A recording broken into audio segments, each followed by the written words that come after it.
take a seat. And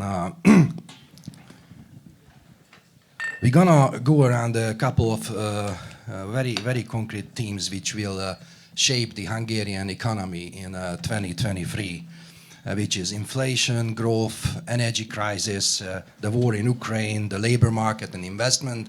Light topics for a Tuesday morning breakfast. So let's start, and we're gonna have a short Q&A afterwards. So feel free to raise your questions. So let's start with inflation. And most analysts say inflation peaked in January, and I'm really curious that do you guys agree, and how quickly you think it will fall? Where will it be by year? And then let's start with Ákos this time. Thank you. Good morning, and thank you for having us. We are no macroeconomists. We discussed that yesterday with Robbie, but definitely going to try to give you our view on how we see right now Hungary and how my company sees Hungary. Just for as a disclaimer, I am no licensed financial advisor. I'm not allowed to give you any advice on what to do. I'm not predicting. I'm just giving you mainly my personal opinion based on what I'm seeing globally. So look, I am somewhat doubtful that the inflation has peaked. I think we are not out of the woods yet. Headline inflation, in my mind, is going to continue just like every year at the beginning of the year. Households are adjusting based on additional wages and energy costs. So let's see what January and February will bring. We're gonna see that after the statistics are released. What I'm worried about is price caps. Obviously, the rising production costs that many of us and many of you are experiencing, and so let's see how that will impact, especially food processing costs. I mean, I think we're gonna also talk about that in a bit. So what I believe that in the next month or two, we are going to see somewhere around 26-27%. That's what we believe in. And then in the second quarter of the year, this is going to slowly slow down as we will all realize that the financial impact in the US especially is not as bad. I mean, the US inflation has slowed down now to 6.5%, which is recently released. So let's see how that impacts Hungary especially, but the EU. So we believe, and I believe, somewhere 17 to 19% at the end of the year. No, that's a very concrete number, and I'm very curious. Only on that, please. What do you think, Robbie? Thank you very much, Farkas. Also, good morning from my side. A pleasure to see you all again in my new role now. And just confirming what Ákos also said, I'm also not a macroeconomist, although my background is in finance and economics. But what we have agreed on is to try to also give our personal views based on discussions we have with different companies and different stakeholders. So about the inflation as a topic, I would maybe add two things. Number one, it's, I think, interesting to observe that although at the European level we have already peaked in terms of inflation and we already had 3 months of reduction of inflation rates, in Hungary it's not the case because the January data was at 25.7% based on the National Bank's information, which shows another hike. So in contrast to the European trend of a decline which started 3 months ago, Hungary is not there yet. That's the first point I would make. And the second thing I would like to point out is that if you look at the inflation data in a more detailed manner, there is one thing that I think strikes everyone potentially is that in terms of food inflation rate in Hungary, we had 43% for the last year, which actually puts Hungary in the top 10 globally, not necessarily a top list that we would like to be staying for a long period of time. So what is the background of this and what is the forecasted inflation development for Hungary going forward? So if you look at the European scene, then we can observe that the gas price is already below the pre-war level, which definitely helped at the European level to have these 3 months of falling inflation already. And if in contrast you look at Hungary, then on the one hand side, we had the fuel price cap, which was basically removed. And also we have the increase in residential energy prices, which started to kick in September last year. So those are definitely impacts which resulted in the fact that the Hungarian inflation figures are higher than the European average at the moment. However, going forward, because of the stabilizing global conditions in energy pricing, I think there is a good chance that inflation is going down in Hungary. So I personally do believe that January might have been the peak for inflation in Hungary. Also, there's a slower demand, so I think we cannot hide the fact that because of rising inflation, the purchasing power of individual households is on the decline. And if demand is decreasing, then it's also generating a decrease in inflation ultimately. And the third thing is that the base effect will kick in from the mid-year, meaning that we of course have a higher basis already from the mid-year onwards. So that's going to help also inflation in this year. So taking everything into account, I would say that we probably have peaked in terms of inflation. I think we have a good chance of getting to single-digit territory by the end of this calendar year. So that's all I would add on inflation. Okay, that's Glad you optimistic. Yeah, pretty interesting. But as it two different numbers of figures we heard, so let me throw in a third one. We had the opportunity, and Emcsemen Iris is here, can second me, to listen to the Equilibrium Institute earlier this year, and actually they predicted 17.5% by the end of the year, so it's a bit closer to Ákos. However, despite we're talking about 2023, they also predicted a single-digit number for 2024. We even heard 5% for that year. But okay, I think we covered inflation here, and there's another interesting theme which will shape our economy in this year, which is growth. The government has been more bullish than most outside observers in predicting at least 1.5% GDP growth for 2023, and I'm wondering whether you think it's realistic. What do you expect to see in terms of figure as well? Let's see if Rob is as optimistic as with the GDP. But look, we are very sensitive to global investor sentiment, and our exposure to energy prices is beyond what I would personally like. So based on that, look, and the past 2 quarters, I mean, we are in a downward turn in terms of growth, right? Some people even call this technical recession, right? I don't think that the 1.5% is even close possible. When you look at all the external factors, I think 0.5 or 0.7 is likely rather to happen if you look at year over year end of this year, right? I mean, it is very much dependent on how stable the EU will be and will become, and coming out of this light recession we have been seeing. But the inflation has squeezed the purchasing power of households so much, right? That will very much impact our ability to grow.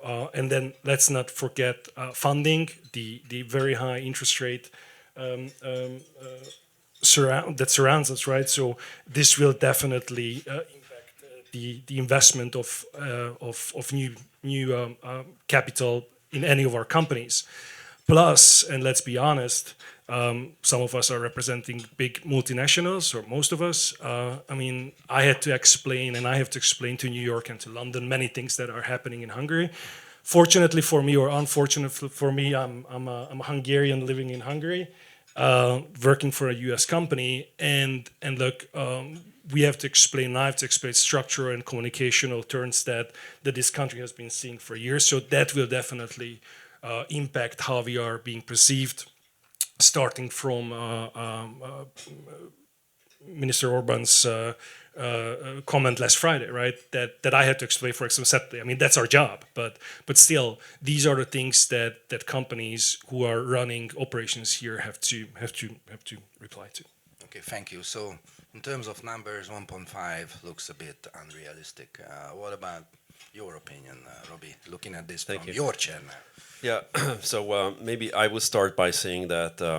I don't know if this figure is known to all of you, but the target of the government is to have a growth rate in Hungary which is 2 percentage points higher than the European average. That is the officially communicated target. And I think if you look back at the past 4 or 5 years, then we have been more or less successful in exceeding the average European growth by these 2 percentage points. And this is even true, or almost true, for 2022, where the difference is about 1.5 percentage points. I'm using data from the European Commission that have been published on the 14th of February, and I'm also using the latest report from the National Bank. And these data show that in 2022, we had an average growth of 3.5% in the EU, and it is expected to have a figure between 4.5 and 5% as a growth rate for last year. Numbers can, still vary a bit. And in contrast to this track record in this year, I think what we can say is that there definitely will not be a 2 percentage points advantage on Hungarian side in terms of growth. And I think the consensus is that it's going to be somewhere between 0.5 and 1.5%. The National Bank has this relatively wide range. From the European Commission side, there's a figure of 0.6%. And for the average of the EU, the forecast from the Commission is 0.8. So it's going to be more or less comparable here in Hungary and in the EU. So we are losing this growth advantage for this year. And the earliest possibility to regain this advantage in the growth rate will be in 2024, according to the forecast, where we will get the chance again to be ahead of the EU in terms of growth. Now, this is one. The second thing I think which is important to highlight is that I think it's already a good achievement that we will most probably avoid recession as EU and as Hungary in the current year.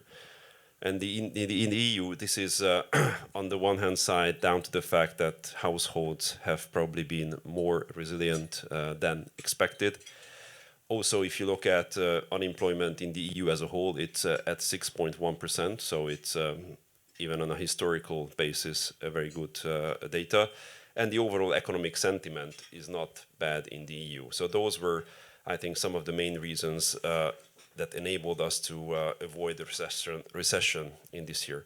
And as far as Hungary is concerned, I would highlight once again that because of the high inflation, we have a reduction in consumption, which definitely impacts GDP. Also, with regards to investment, if you think about those investment projects that were rescheduled by the government, in large volume infrastructure development projects, this also negatively impacts GDP growth for this year. Although I have to point out that the investment rate is still at 29%, which has always been one of our focus, and also in my previous role, it was one of the focal points in terms of KPI. Although 29% investment rate is also fueled again by inflation because everything is more expensive. On the positive note, if we talk about the outlook for the industry and the processing industry, this looks quite good, and also in terms of export potential. So this is the item that can offset the negative impacts I have listed before. So overall, slight growth expected for this year. Okay, thank you very much. So actually your predictions were pretty close now. And again, let me confirm the Equilibrium Institute prediction, which is 0.1, so very close to zero for this year, and as Robbie, you said, the 2024 is expected to be a bit higher. They said 3.1% GDP growth for next year. Okay, now it's also not a very light topic. Let's jump to the point of the energy crisis here. And obviously, fingers crossed, this has been a mild winter. Supplies have not been run right down, but what do you think? What will the energy costs be like throughout this year? You know, what planning should the state and the companies be making for the winter of 2023 and 24? And I think additionally, it would be interesting to know your thoughts. Will Hungary plus Austria, Czech Republic, and few others be able to maintain the pipeline exclusion from the Russian oil embargo? So it's a pretty wide topic, but now I open the gate to it. So Ákos, loaded question for sure. But you say whatever you yeah, think I usually do that, and that's why I'm getting always in trouble. But look, as you said, mild winter. The storage capacities are, I think, right now at 65%, something like that on average. So that makes me believe that prices will stabilize. I mean, Robbie said it before, we are down to pre-war levels. Gas consumption is in what I read up and speaking to our analysts, and please, if any of you are energy experts over here, and I know there are some, just speak up and challenge me. But what I'm seeing and what we are seeing is that gas prices or gas consumption is going to level at where we are right now. Obviously, the EU is trying to get away from much of it as possible, especially the Russian exposure. Coal is going to increase just like it did in the last 3 quarters, and oil is going to increase by, I think they're predicting something like 1.4% globally, with Asia leading the pack at 2.6%, and that has to do mainly with China. That is obviously after COVID opening up again and running on high fuel needs again. I have read that Russian oil exports rose nearly 300,000 barrels to 8.2 million barrels. So 300,000 by a day to 8.2 million barrel a day, which is almost the second highest since 2020 May, which is, if you think about it, it's amazing. And you can think about why that is, right? Obviously, one is that they are trying to fill all the possible holes that the EU caused. 1, 2, China, India, and Turkey are taking up this extra capacity, right? So the question is really if they find a market for the oils, and there are though, and I said at the beginning there are. I mean, I'm predicting it's going to a bit more stable as it was, but there are very gloomy ones as well. I'm sure if you know this guy called Peter Zahan, he's a global geopolitical strategist, and he speaks for the CIA and has a bunch of YouTube videos. Check him up. He has some very interesting theses, and he's predicting a collapse of the energy market as well as the financial industry a la 2008, somewhere around the second half of this year. And these are not my thoughts, by the way, right? So please do not challenge me. But I quite like it because it's very, very logical. And what he says is that Russia has gotten the largest sanction ever, right? The Russian Federal Bank is not able to transfer money westbound, obviously, and is not able to pay with outside funds. And so what he's predicting is that this is going to get into a rolling default of government bonds on the state, on the municipality, and on the city levels, impacting mainly big energy companies and mining companies. And those energy companies and mining companies are heavily reliant on the bond market, obviously, to finance their pieces. Now, what he says is there are about as I said, about 8 million barrels a day running out of Russia. 2/3 of this is actually picking up by the Western countries. Now, if you think about the relation of this is that once these extraction companies are defaulting, right, and they can't pay their maintenance, is number one. That, by the way, have been done mainly by Western companies, like the Chevrons, the Shells, and the BPs, and so on and so forth. What will happen is that they can't unload their oil, which actually happens to the Baltic and the Black Sea. The Black Sea, obviously, no insurance companies financing any ships, and on the Baltics, captains and staff is refusing to unpack this cargo. They have the pipes. We know what happens to pipes, right? And so what he's saying is that the pressure is going to build up until the wellhead. They need to stop production. Once they need to stop production, which is about 3 million that is impacting, this is going to build up. They need to stop the wellheads. And the wellheads are hard to start because they are in the permafrost. And if you think about this, if you stop an oil pump, water is coming up, and in the permafrost that does freeze. And you know when it happened that the last time? In '89, when the Soviet Union collapsed. And so what he's saying is that it took them about 20 years, and Shell and Chevron and so on and so forth, these companies, took 20 years to restart this machinery. And this is going to trickle in, just like in 2008 in subprime, right? These emerging market indices are very much in time in the finance industry, and so on and so forth. So, very gloomy prediction. I suggest you read this up, but again, not my thought. No. Thank you for your points. And what about you, Robbie? What are your main? Thank you. Well, first of all, that I hope that this prediction is going to prove to be wrong. But on a more serious note, I think I agree with you, Ákos, that the energy crisis has lost some of its bite due to the warmer weather conditions, also due to the lower consumption and usage of gas, but also because of alternative supplies that we have been seeing in Europe.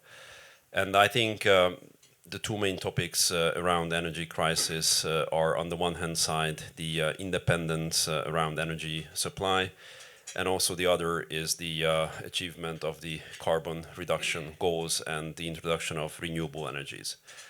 Now, if you look at these two items, starting with energy independence, I would just highlight, I think, one very interesting figure, which is the share of energy imports in the EU from Russia, which before the war was at 26%, and it has fallen to 14% as of today.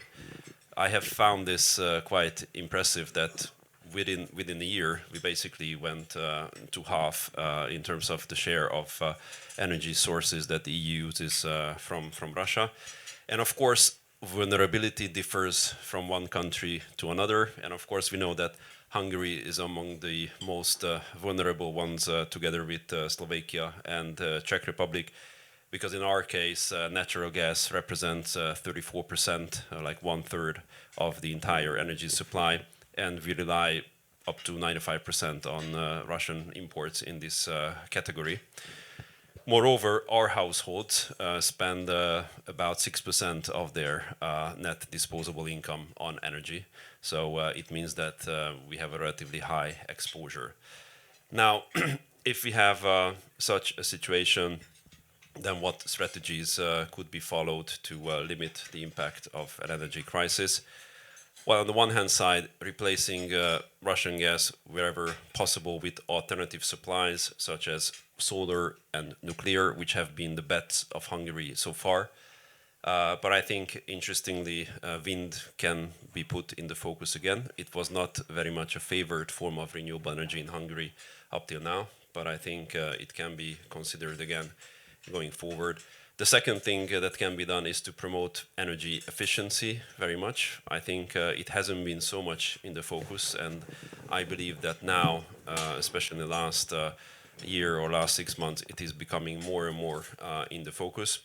And last but not least, you always have the opportunity of subsidizing some energy bills, whether we talk about special residential prices or we talk about financial support schemes for small and medium enterprises, for example. So by combining these strategies, I think there is a good chance of mitigating the impact of the energy crisis. Now, talking about the other important area, which is the share of renewable energies, and looking at the European landscape again, it's interesting to observe that actually Netherlands is the one leading the pack, and they already have a 30% share of renewables, but the plan is to be between 70 and 100% by 2030, which I have found quite remarkable. For the EU 27, the average is currently 40%, with a target of growing to 65% by 2030. And in our case, in Hungary, we are roughly at 20%. And we will see how it will develop because of our big bet on the nuclear and the large share of nuclear. I currently do not see a large increase planned in this category of the renewables. But of course, together with the nuclear solution, this represents a relatively large share, which would be carbon neutral. So I think as a summary, we can say that Europe has been successful in moving away from Russian imports, decreasing the share once again from 26 to 14%. And the other important things are to focus on renewable and energy efficiency items, where I believe also in the near future additional funding schemes will be available. Oh, thank you very much, and I think you summarized it very well, so we can jump on the next. Not lighter topic at all, the war in Ukraine. The war became, as you know, a year old just days ago on February 24th. And aside from military hardware firms, all businesses want a peaceful resolution as soon as possible. So I'm curious what sort of downside risk you think that poses for the economy of Europe and Hungary. Ákos? Again, personal thoughts, so apologies. Look, in order to answer your question, I think we need to think about how long this is going to last, and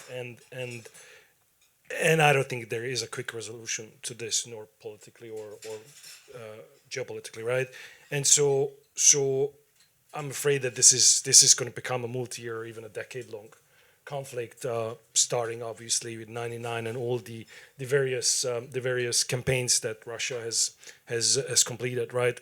And when this entire war has started, if you remember about a year ago, my prediction was, and we created for our head office in New York a few predictions with our chief security officer, and we had 4 scenarios. And I must confess, I have not thought that there will be a full-blown ground attack, right? I said, okay, likely they're going to go down the Donbas, try to open up a tunnel to the Crimea, right? And then it's over in 6 to 12 weeks. And then, surprisingly to everyone, the Ukrainians stood up, right? I mean, if you remember that 50, 60 kilometer long line of trucks and tanks from Belarus to Kiev, right? And how it was later on destroyed. And, you know, to surprise to everyone, even to us, I guess, the European Union stood up, unlike we have done it in the West 7 times since '99. And so it's a huge question where these two countries will stand. Now, I must confess also that since 2014, I'm not sure if you remember the Crimea piece. I frankly, I did not. I mean, that was just so small, such a small event. I didn't care, right? It seemed to be very, very far, and so I didn't realize that we started to train Ukraine. I mean, not we as Hungarians, but generally the Western Hemisphere of the world. And so they were able to push back, right? What I just read, and this is going to be, I think, the landing point, and we can talk about this in May again, when the mud season is over. In the past 8 months, the European Union and the US has equipped, NATO generally, has equipped and trained 60,000 Ukrainian troops, okay? On the contrary, Russia is finishing up in May 500,000 additional people who are enlisted, right? So by the May, and once the mud season is over, we will exactly see these armies, how in their glory they are going to be able to fight. Plus, the Ukrainians will receive Leo 2s and will receive the Bradleys and will receive additional modern armory, right? So there are 2 scenarios in my mind that are unfolding. Either Russia wins and they are going to be able to overthrow Ukraine, or the Ukrainians win and will be able to create their integrity. One very important point to see is that just like every war, this is fought on logistics and the number of people. If you remember history from school, Russia, the first year, I'm sorry, I'm going to use my technical French, but it's always a shit show, right? They are then throwing people at the problem, and since the Napoleon Wars, about half of these wars have been won, right? So you have to think about this, how this number of people will impact the war and how it will drag this out. And therefore my prediction is very gloomy. I think this is going to last long. And for us, it's going to be worse. We need to, as you said, in energy politics, we need to somehow make ourselves independent, because this is not going to go away, guys. Yeah. Sorry. Yeah, we need to take a big breath when we talk about it. Yeah, but thanks for your thoughts and share how you see the risk. And what about you, Robbie? What are the main risks you see, and how would you summarize the situation? Yeah, thank you. Well, of course, first of all, it's a very sad anniversary after 1 year. And according to the latest data, there are about 320,000 Russian soldiers on Ukrainian soil. And we have a front line which is about 1,000 kilometers long. So I think the situation is far from being solved. But focusing more on the economic side, and first just talking about the impact in Ukraine. So Ukraine as a country lost something around 35% of GDP. And there was a figure published by the World Bank which says that in order to be able to recover and reconstruct the country and the economy, it would cost about $350 billion, which is 1.5 times the value of the Ukraine economy before the war. So this is the current estimation, just showing the devastation which this war has brought to Ukraine, unfortunately. Now, focusing on the effects of economic nature in Europe and Hungary, I think we can definitely agree that the most damaging effect of the war is probably the surging energy prices that the continent has to face currently and had to face. But of course, as the war is being prolonged, there are larger economic and environmental impacts on all the countries. There's a risk of fragmentation of international trade and investment, and also continued risk of financial stress, whether it's inflation or rising debt, for example. And again, the hardest hit countries are the ones which have a medium or high reliance on natural gas. So once again, I think Hungary, not just because of geographical closeness, but also because of the exposure to these natural resources, is one of the ones at the highest risk. So we definitely will have to continue to keep an eye on all these processes and hope that there will be a solution. But I would agree with Ákos that we don't see such a solution on the horizon for the time being. And I think this already impacts the economy also from an investment point of view, talking to some prospective investors evaluating different site options within Europe. I think alone the fact that we are close geographically might trigger some investors to look at other countries.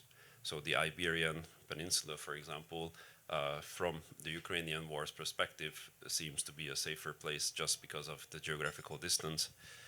Another impact, coming back to energy, for example, the average price of utilities in our region is approximately double the price of utilities in Scandinavia. So if you look at some energy intensive industries, where previously before the war, our region was very much competitive, but now in this new environment and under new circumstances, if the labor cost does not represent such a big cost factor from your overall cost base, it might make sense to focus on other geographies, which are, for example, in Scandinavia, just because you have an access to cheaper and greener energy, which is now becoming more important from the overall cost position point of view. So I think it has also longer term impacts on companies' decisions on where to allocate resources and investments going forward. Yeah, thank you so much, Robbie. And don't forget, we're gonna have a Q&A afterwards, so please prepared with your questions. But let's go to the next theme, which will definitely shape our economy this year, the labor market. Are there realistic reserves of the right people to continue to supply service providers and product manufacturers alike? That's a very important question. But how does Hungary compare with its V4 peers and the region, if you can answer that? And in return of expat Hungarians to Hungary, still outperforming the brain drain away from the country, that's a question. I share another study with you. It's from Trank Waters. Their most recent survey found that only 5% of Hungarian high school students would definitely like to continue their higher education abroad, but 37% are already planning to work outside Hungary after completing their studies, basically. So the big question that should we be worried? And I'm looking at you now first. Thank you. No, it's very interesting because this is a question I used to get quite frequently also when I was in my previous role in terms of labor supply and no surprise, I guess. Where do we bring all these investors and who is going to work for them? So I kept joking with Robbie and with others that they should stop bringing in so many companies because they're doing such a great job. We're losing all of our people to all the new investors. So I took your advice, Ákos, so I stopped doing that. And it's not a joke, yeah? But on a more serious note, if you look at the data, then what we can see is that we have 4.7 million people at work in Hungary today. We also know that the population is about 9.7 million based on the latest statistics. And the activity rate is 74.5%. So I think we can conclude that despite of the pandemic, despite of the war, the employment base is very close to its historic high, which is good news overall for the economy, but it probably still means that for employers it's a tight employment market. And one valid question is, what is the upper limit? So how can this cake be grown, and how many people can be brought to the employment market, and where are those reserves, if there are any? So one thing which we can definitely do is to compare the activity rate in Hungary to some of our peers. And what we see in Europe is that there are still countries whom I think we can consider our peers, like Germany, having a higher activity rate, roughly by 3 percentage points. The record holder is the Netherlands, by the way, and they have an advantage of 7 percentage points compared to Hungary. So I think we can argue that there is possibly still some room for improvement, but probably not too much. So from the 4.7 very maximum to the 5 million, but that would mean that we mobilize everyone who is currently inactive and has a chance to enter the labor market. Also, if we try to identify where those people can be found, then if you look at the age segment, which is in the middle, so between 25 and 54, then the activity rate is almost 90%, 88 point something, so there's probably not too much to be done there. But one area where we still have reserves is a younger age group. So under the age of 24, the activity rate is still around 20%, a bit higher than 20%. So meaning that some of the youngsters can be still potentially be attracted to the labor market. And I think some of the government's measures in terms of personal income tax are helpful in this domain. And this can potentially generate some additional participants at the labor market as such. Then the other thing one might consider is that if this is all what we have in Hungary, then what about migration? So what about Hungarians moving back to Hungary, and what about foreigners moving to Hungary? So I've checked the data on both of these items, and what we used to say a couple of years ago is still true. So there are more Hungarians coming back to Hungary despite of the crisis than leaving. The yearly balance is about 10,000 people per year, so it's not a huge number, but it has been consistent over the past years. I think it's interesting to observe that there is a higher number of foreigners before the pandemic and before the war coming to Hungary than leaving, and the margin in some cases was between 20, 30, I mean even 40,000 per year. It has not been the case in the past 2 years. So the balance was more or less even. So we had equal amount of foreigners leaving than coming. But I think migration still represents a potential, especially if we're able to attract the right people with the right educational background. And ultimately, I think from an economic development perspective, it's the right thing to focus on to make the environment in Hungary attractive for foreigners to study and to live and ultimately to work in over the long term. So that's the structural situation of the employment market.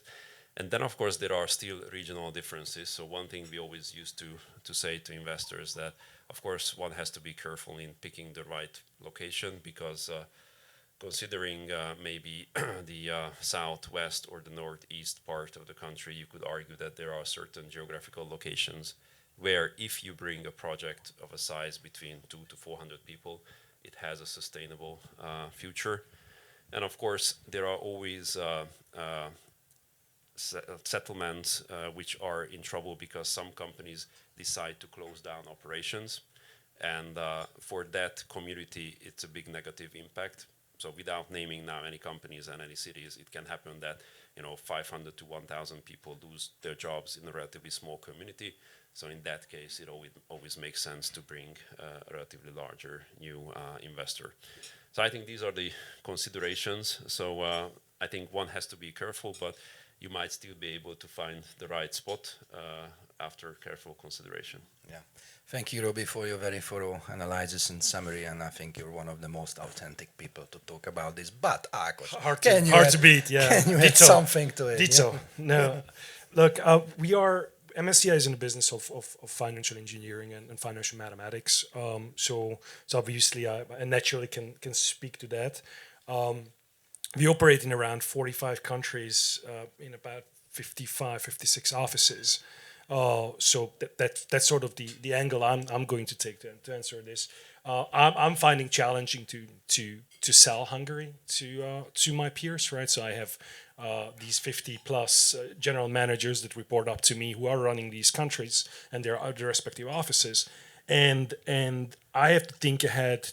Usually 2 to 3 years. I used to be 10 years the GM for Hungary before I got this global role, and I have to think ahead, obviously, and change my caps from Hungary to the global role to sell to hiring managers internally. Why to come to Budapest, right? Raising wages is one thing. Then again, as in your question, the availability of talent is another one, right? And third, obviously, what people are hearing. I think I spoke with Rezső just before the event that one of our biggest challenges is still finding the right people. And look, our average salary is probably much higher than in the manufacturing industry. So it's very competitive, somewhere around 1.4 million a month on average. And that's public information, so that's why I'm saying it. But in my mind, the market is saturated, and I was jokingly saying to Robbie just before, and I'm saying this to István as well. Look, there is huge competition, and people are going around. I mean, I don't know, Veronica, how many people have been to Citi before they came to us or went to work for Bell at BlackRock or to Norby at Morgan Stanley or any of the big banks.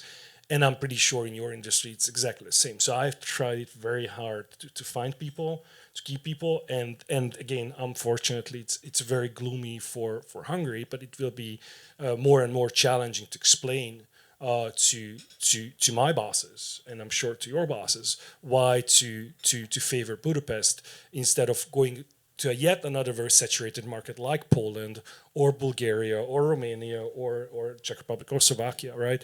Croatia. Not without a reason, you are seeing places coming up like Malaga, right? I mean, not sure if you know EPAM, one of the largest outsourcing or near-sourcing provider of the world, 70,000 people, partially Hungarian-owned, right?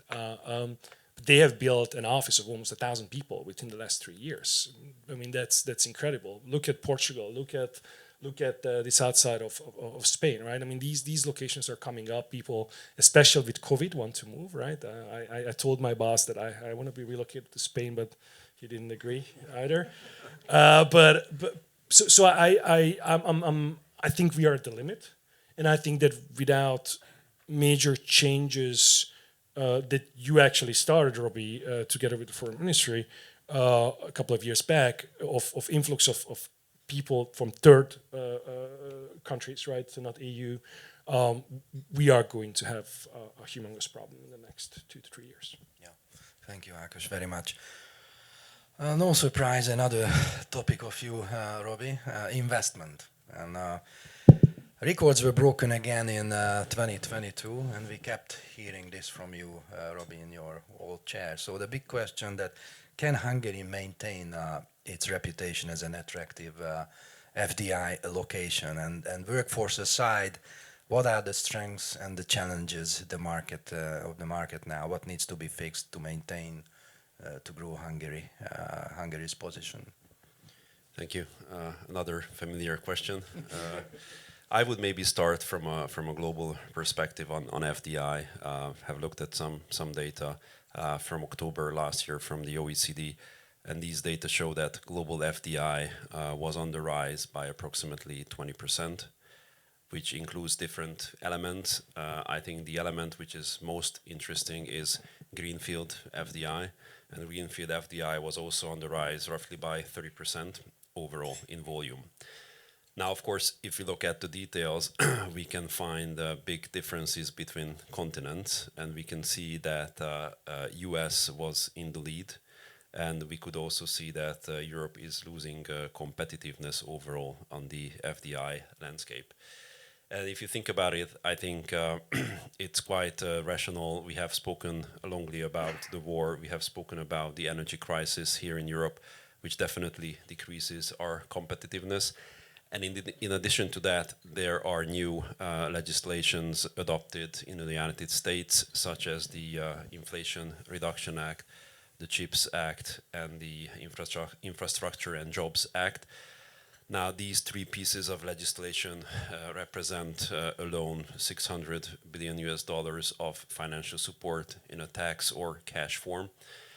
And these help to make the US quite attractive as an investment location. So I think one of the questions going forward, before we talk about Hungary as such, how can we maintain competitiveness in Europe, and how can we make sure that Europe remains competitive for the future technologies and investments?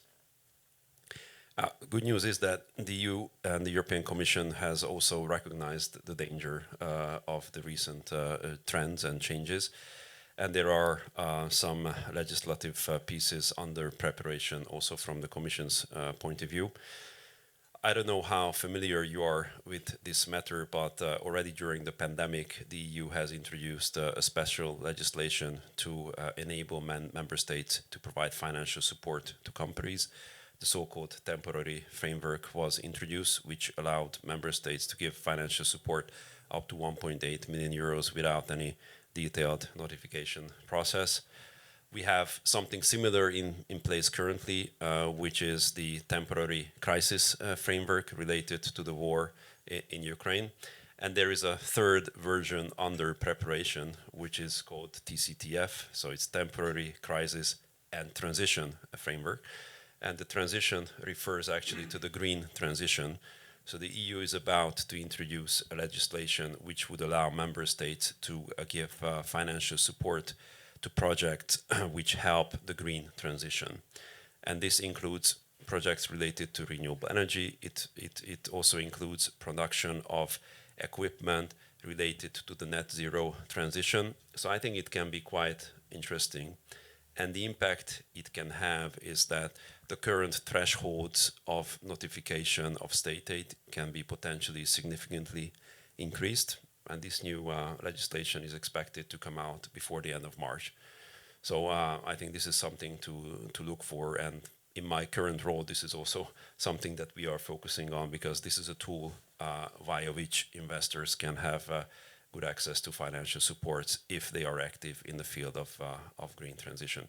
So this is expected, let's say, on the level of the EU. And if you look now at the competitive situation of Hungary versus other European countries, I think on the one hand side, we need to again emphasize the energy prices, and I already alluded to the fact that Scandinavia might become more attractive because of having cheap green energy. I think we also need to talk about maybe countries such as Morocco in North Africa that have free trade agreements with the EU and with the US as well. So for some of the Chinese investors who would not be necessarily feel welcome in the US, it could be a good option to have access both to the American and the European markets. And I would also again mention, similar to Ákos, Spain and Portugal, again because of relatively good access to green energy, also from a labor market point of view, bigger reserves than here in Central Eastern Europe. So Hungary has competition, so I think we need to be cautious as a country. And on the other hand side, we also have good assets, because I think there is a system in place which puts a lot of emphasis on FDI attraction. And I believe it's a system which works efficiently. On the other hand side, I think the government can make firm decisions quite quickly in this domain, supporting companies not just with cash incentive, but also with infrastructural development. And maybe one of the areas to focus on is how to have industrial parks in the country which are well developed and ready for investors to be received relatively quickly. Because one of the disadvantages we had in some cases that industrial plots had to be developed, meaning that not only it was not classified as industrial, but utility connections and utility capacities were missing. And if it's not there, it requires up to 5 years to be developed. So I think one thing that can be done is to focus on some strategic industrial parks to be able to respond to the opportunities on the market. Thank you. Okay, thank you. And Ákos, how do you see Hungary's position in this even more competitive environment under the risks we are facing? And Robbie confirmed. Not without a reason, he's one of the leading minds of Hungary in FDI, right? So it's really hard to compete. And to add anything to what Robbie said, look, I'm going to focus on the soft part and just like on the labor piece. I think very much will depend on the big multinational companies like yours have money, and they have the endurance, right? What we usually don't have is the patience, right? And we don't like problems. And the first sign of problems, so people are starting to ask questions. I remember multiple times going to HIPAA, to my main connection to our government, and asking Robbie to comment on a few things that I have been asked. And look, to me that is the biggest challenge I'm seeing. It's a lot of headwind that we are seeing. Headwind that I don't see in Sofia right now. Headwind that I don't see in Warsaw right now, where we have offices, or in South Africa. That I would sort of they are having their own challenges with energy, obviously, but to me. The soft part is a very important piece, because on the long term it erodes the trust and the accountability of a country, right?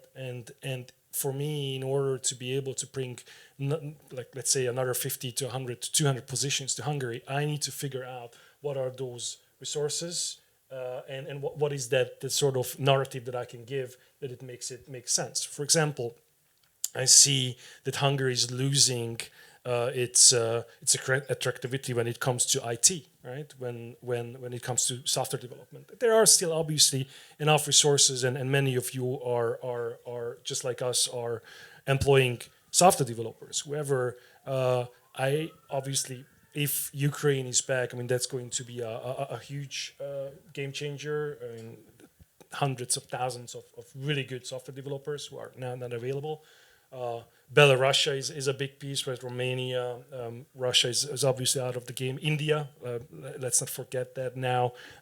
Spain and Portugal is coming up, and so a couple of years back, I think about what is the next big deal that we're going to bring. You remember 2010? It was all finance, it was all accounting, and so on and so forth for these centers. Now, for us, it's climate risk, and a couple of years ago, we decided to bring in and invest to climate risk research in Hungary, next to Zurich in New York. Now we're thinking about how we can bring in more ESG rating and how we can find the people to do that. So we constantly need to look at it. But again, I feel it myself, and it's not a complaint, but it's getting harder and harder to explain.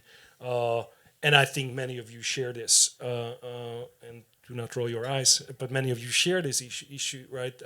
And so it's not again an easy outlook.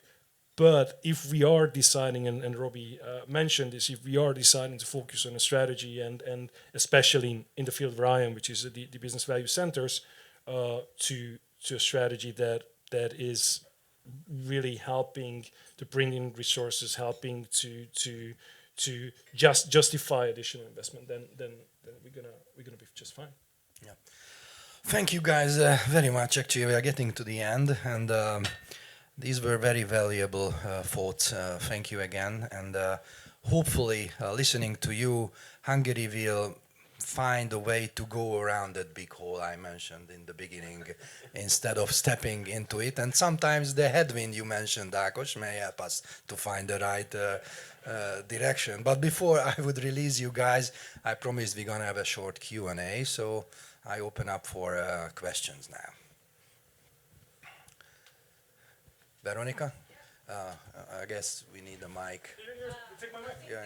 No, you need that for your answers, you know. Okay. Good morning. First of all, congratulations and thank you for the great panel. Really impressive set of data, experience, expert opinions, and very useful for own thinking and decision-making processes. I am interested for your views for one more topic, which is the supply chains. That has been a topic that we have been speaking about a lot over the last 3 years. The breakages and companies looking for the alternatives, some of them really in this region as well. How do you see it currently and going forward? Do you see that companies have become resilient? And this is the topic to still watch, of course, or is it a potential risk still? Thank you. Couldn't hear you because of the lack of mic. Can you repeat the question? I'm just joking. I will repeat it after you.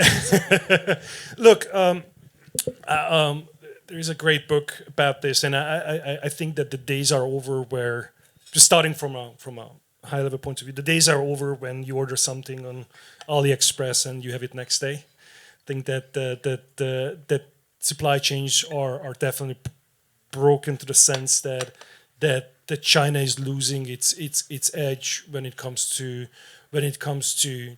being and remaining sort of the factor of the world, and I think that we're going to see a lot of waves on the oceans and a lot of issues on the oceans, right? Because the Americans are not anymore guarding those, just like for the past 60 years. I mean, what they have, like 5 or 6 Nimitz class carriers, but they lack the smaller ships, right? They have like 70 destroyers or cruisers that should protect those seas, right? I mean, just imagine what happened in Africa when the Somalians sort of got in and disrupted the supply chains there. So that's one concern of mine, Veronica. The other one is, I'm pretty sure yours, but mine for sure. My company has started to make sure that vendors are being selected based on their exposure and based on their carbon emissions, right? I just spoke to a lawyer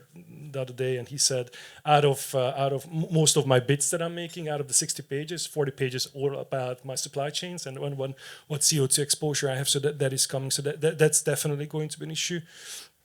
And thirdly, obviously, energy prices will tell us, in my mind, how quickly we are going to survive this. But again, I wish I would be much more happier on this course. I don't think that we're going to get back again to that COVID pre-COVID era where I ordered something Monday and I had it on Wednesday and it came through China. I mean, just to give you one last example,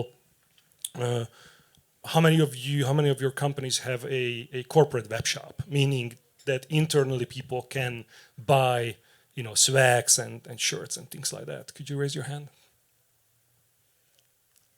Okay, so not many of you, but you need to understand when you do something like this and you're a global company, you have to have a vendor that has a global footprint. You have to make sure that these items are not traveling from China to Budapest or from India to to America, right? Each country has different tax regime. You need to have customer service and so on and so forth. There are not many companies in this business because of one reason: logistics is still really, really hard.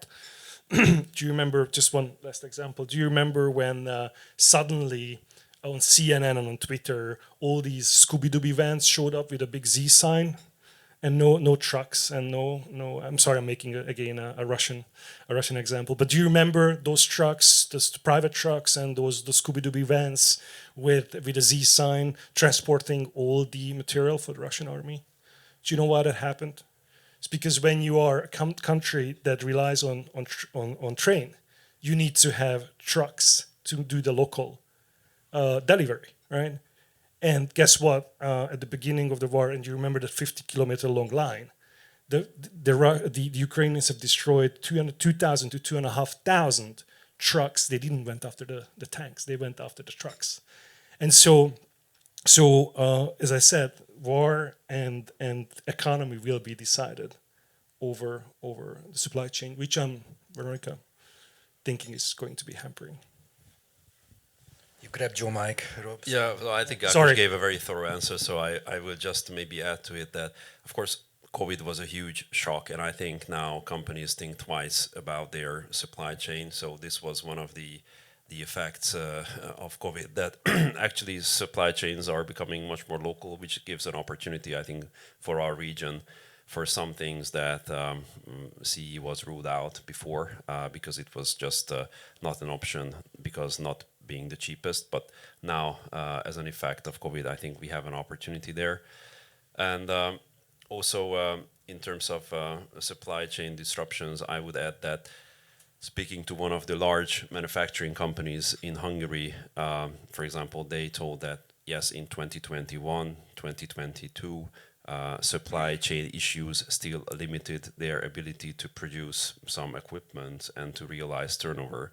But in 2023, it's going to be about the market demand. So it's now not a constraint anymore, meaning that companies, I think, by this year have been able to deal with the current situation. So now the focus is really on whether there is demand and purchasing power for their goods and services going forward.